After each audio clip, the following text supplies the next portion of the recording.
Tuhan melihat engkau status sama dengan merdeka. Merdeka dan dijajah itu adalah status. Wilayahnya sama, daerahnya sama, orangnya sama. Tapi ketika proklamasi kemerdekaan itu dikatakan, diumumkan, maka Soekarno dan Hatta pada jam 10 pagi tanggal 17 Agustus 1945 di jalan proklamasi itu, maka pada saat dibacakan itu statusnya berubah. Bukan negara jajahan lagi, bukan negara pimpinan kolonial lagi, tetapi negara merdeka. Orangnya sama, daerahnya sama, wilayahnya sama, ekonominya sama, politiknya sama. Status. Saudaraku, saya tidak melihat ada perubahan kekudusan dalam diri saya. Ketika saya disebut menjadi kudus, saya tetap Siburia. Saudara tetap Siburia. Saya tidak melihat telinga saudara jadi 3, mata saudara jadi 4, dan otak saudara menjadi pintar. Saudaraku, karena Allah melihat saudara adalah sebagai anak. Dia melihat saya sebagai orang yang sudah ditebus dan dikuduskan oleh Tuhan. Saya sudah dimasukkan di dalam sinar Kristus Yesus, sehingga saya dibiaskan, diproyeksikan ke surga. Dan ketika proyeksi saya sampai di surga, saya melihat bahwa proyektor itu adalah Yesus Kristus. Setiap orang yang diproyeksikan oleh Kristus, itulah yang diterima oleh Tuhan sebagai data yang benar di dalam surga. Teringatkah saudara, ketika ada orang yang masuk di dalam pesta itu tanpa proyeksi yang benar, tanpa pakaian yang benar. Lalu dalam perumpamaan itu Yesus mengatakan, dari mana jalannya engkau masuk di dalam pesta ini? Ikut makan dan ikut duduk di sana. Oleh karena engkau tidak berpakaian pesta, maka engkau harus dikeluarkan dari pesta. Ada saja yang masuk di dalam pesta agung Tuhan kita itu. Tetapi saudaraku, hanya mereka yang terproyeksi sebagai orang yang dikuduskan oleh Tuhan, sebagai orang yang dibenarkan oleh Tuhan saja, yang bisa diterima oleh kemampuan IT surgawi. Saudaraku yang kasih sama Tuhan, dikuduskan artinya to be separated, to be used by God, untuk dipisahkan. Saudara, dalam kitab Bilangan dan dalam kitab Ulangan dikatakan, siap anak sulung yang lahir di tengah-tengahmu itu harus dikuduskan. Setiap anak sulung. Itulah sebabnya saudara yang kasih sama Tuhan, orang Levi itu bukanlah anak sulung, tetapi Allah mengatakan, kuduskanlah mereka menjadi anak sulung. Sehingga di mata Allah, bahwa Levi itu adalah marga yang paling sulung, yang harus melakukan pekerjaan yang benar untuk pekerjaan yang sudah ditentukan oleh Allah. Tidak ada orang lain yang dapat melakukan. Jadi kata kekudusan bukan sekedar praktek. Praktek kekudusan itu baik, saudara yang kasih sama kita. Saudaraku, mungkin untuk menjaga kekudusan kita tidak tertawa terbahak-bahak. Mulut kita kalau kita tertawa agak sedikit dijaga, jangan terlalu lebar.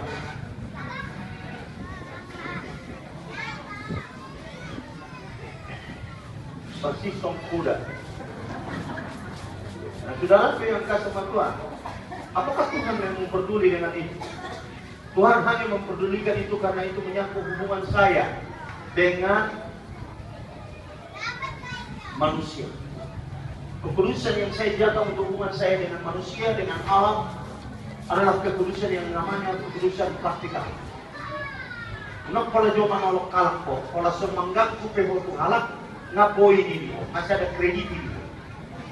Karena belum dari itolong itu macam masih. Una pola sehola nasi yuku kijolma, pola seluruh pedoki mengira jolma, masih ada poi ini. Itu hubungan antara manusia dengan manusia. Alai anggo debatado tak lakui. Kepada Allah memang kita disuruh untuk melakukan simbolik melumar tangan, lipat tangan, tutup. Tuhan Yesus malah membuka mata dan mengangkat tangan. Firman Tuhan mengatakan, maka dilihatnyalah ke atas dan dibukanyalah tangan dan berkata, bersyukur kepada Allah Bapa di dalam surga. Kembali saya katakan begitu, saya di jalan. Dan pola paling gak dengan ngomong, misalnya batukmu, ada kau batuk gembel, ada batuk menteri. Mau lihat menteri asal semua nak polis. Ayo aku batuk gembel lo.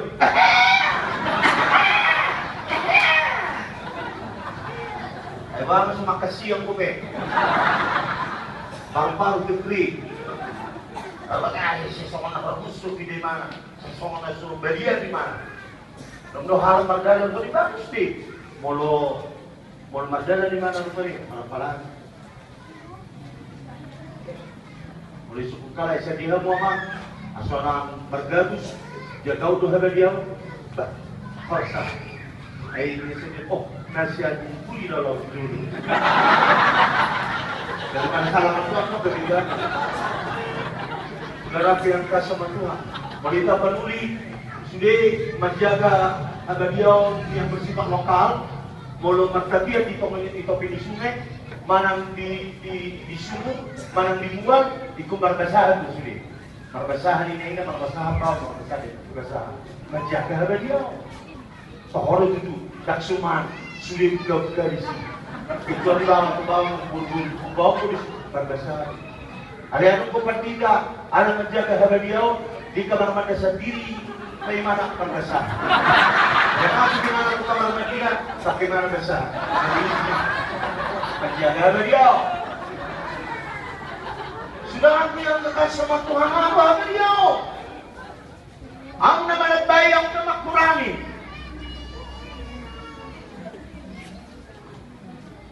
Kusumunod doha beliau.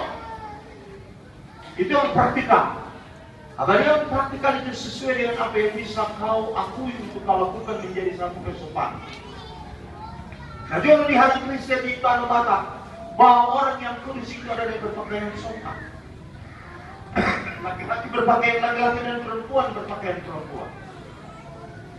Bagaimana kalau laki-laki berpakaian laki-laki dan perempuan berpakaian perempuan setelah zaman Belanda kita diajar berpakaian yang bagus. Perempuan memakai rok dan laki-laki memakai celana. Kemudian zaman berubah. Saudara yang kasih mata saya melihat perempuan yang memakai celana itu sudah lebih sopan dari perempuan yang memakai rok yang panjangnya hanya di atas dengkul. Rok tidak menjadi ukuran lagi kecuali rok itu jatuh ke bawah melewati dengkul saudara atau melewati sampai kepada kaki saudara. Oleh karena itu saudara yang kekasih sama Tuhan, perubahan kekudusan itu menjadi terjadi dalam satu paradigma yang aneh-aneh sesuai dengan keadaan dan situasi yang dilalui oleh manusia itu sendiri. Tapi kekudusan yang dimaksud oleh Allah adalah kekudusan status. Ketika Yesus datang ke dalam dunia ini dan membasuh engkau dengan darahnya, membasuh engkau dengan kematiannya, membungkus engkau dengan kebangkitannya, maka proses yang diizinkan oleh Tuhan inilah yang disebut sebagai proses pengkudusan yang dilakukan oleh Allah melalui Yesus Kristus. Siapapun orangnya, bagaimanapun sopannya, bagaimanapun adanya, bagaimanapun budayanya, tanpa melalui proses pengkudusan ini tidak bisa diterima oleh Allah. It's not projected into heaven. Tidak diproyeksikan kepada surga. Oleh karena itu firman Tuhan ini mengatakan, kau dong. Coba dibuka tadi ayat-ayat. Ya, buka saja, jangan malas.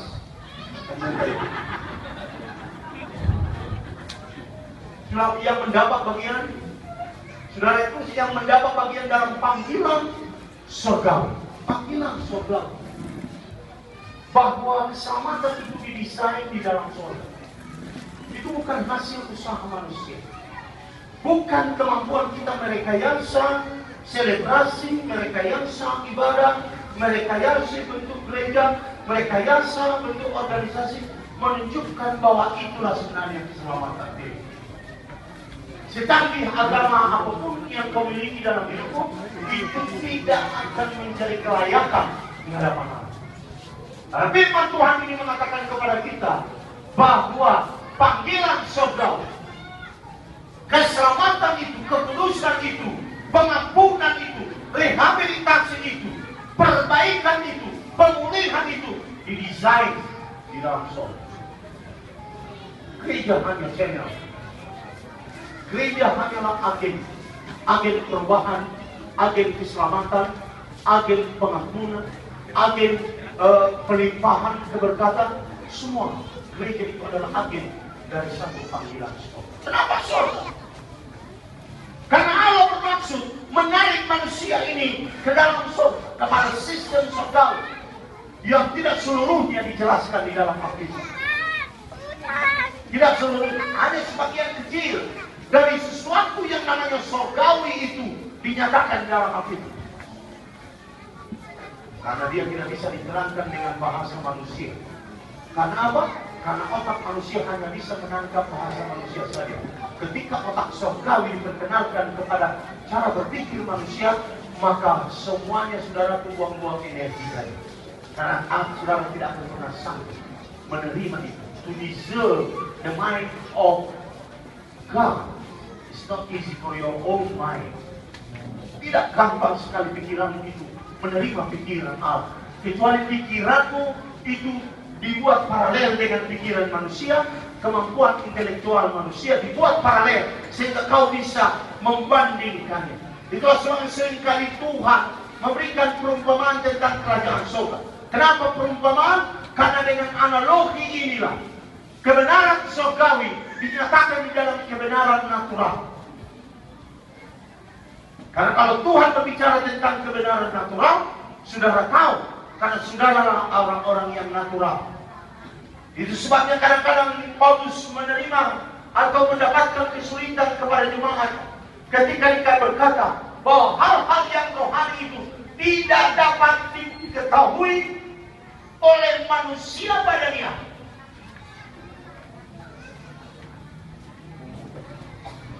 Dalam bahasa aslinya, manusia badania itu disebut sebagai animal, human. Anima human, anima itu binatang, human itu manusia, manusia kebinatangan. Perbandingannya seperti itu. Sama dengan semut tidak akan pernah bisa mengerti manusia secara seutuhnya. Sama dengan harimau tidak pernah kenal manusia secara seutuhnya. Sama dengan semua binatang-binatang ini tidak tahu bagaimana manusia itu sepenuhnya. Absolut manusia itu tidak akan pernah diketahui. Maka Paulus mengatakan anima tidak bisa menerima panggilan surgawi. Artinya saudaraku, Tuhan menerjemahkan diri melalui Yesus, sehingga Yesus itu bisa kita jamah dan sesentuh, kita bisa pegang, bisa bergaul dengan dia, bisa mengadakan dialog, pertanyaan dan jawaban daripada dia, makan bersama dengan dia, hidup bersama dengan dia. Bahkan dia mengangkat dirinya, saudaraku yang kita sama Tuhan, menjadi saudara-saudara kita. Dalam Ibrani pasal yang ke-7 mengatakan, maka dia menjadi salah satu daripada saudara-saudara kita. Dia menjadi saudara sama dengan saya. Saya punya kelemahan, dia tahu apa itu kelemahan. Jangan kira bahwa Yesus itu sama dengan engkau. Dia lebih manusiawi daripada engkau. Karena engkau tidak bisa mengerti kelemahan kawanmu. Seakan engkau kadang-kadang mengangkat dirimu menjadi malaikat dan orang lain semua di bawah dirimu, di bawah status, sehingga engkau membuat suatu kategori, syarat dan standar yang mengatakan engkau lebih tinggi daripada orang lain, sehingga orang lain tidak bisa engkau terima. Tapi Yesus lebih manusia daripada kita, sehingga dia bisa merasakan. Paulus mengatakan dia adalah imam besar yang bisa merasakan apa yang kita rasakan. Penyakit kita, keluh sakit kita, penyakit fisik kita, penyakit psikologis kita, penyakit spiritual kita, penyakit dimensi-dimensi yang ada dalam diri kita. Dia tahu, Mas. Dia menempatkan Allah itu, dirinya di dalam Yesus Kristus, di tengah-tengah manusia, sehingga saya tidak mempunyai halaman untuk datang mendekati dia. Dalam tabernakel saudaraku, tidak ada semua orang yang bisa datang mendekatkan diri kepada hadirat Allah. Imam besar saja hanya 1 kali 1 tahun bisa masuk ke dalam hadirat Allah. Mereka boleh masuk tiap-tiap hari ke dalam ruang kudus, tetapi tidak boleh masuk tiap-tiap hari ke dalam ruang maha kudus. Mana ada putih perjanjian ada di sana. Tapi Paulus mengatakan, kita tidak mempunyai halangan lagi. Kita tidak mempunyai tirai lagi yang menghalangi kita masuk kepada hadirat Allah. Dan itu hanya dimungkinkan di dalam Yesus Kristus. Haleluya!